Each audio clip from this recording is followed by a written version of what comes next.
కర్నూలు జిల్లాలో టీడీపీ గెలవాలని చంద్రబాబు నాయుడు సీఎం కావాలంటూ పలువురు టీడీపీ నాయకులు కార్యకర్తలు పాదయాత్ర చేశారు.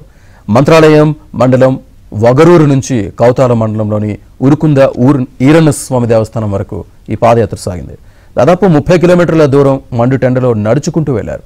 దివంగత టీడీపీ నాయకులు రామిరెడ్డి కుమారుడు పవన్ కుమార్ ఆధ్వర్యంలో ఈ పాదయాత్రను చేపట్టారు.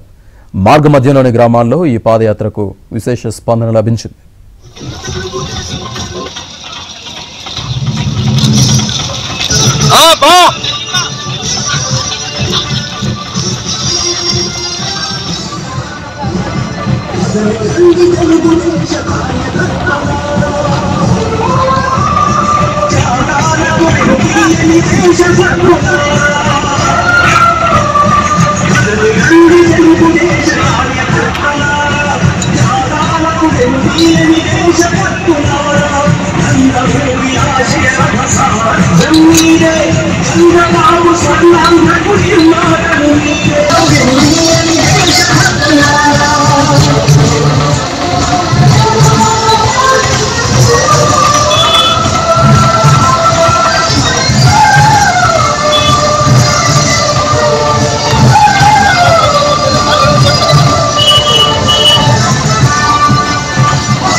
దేశంలో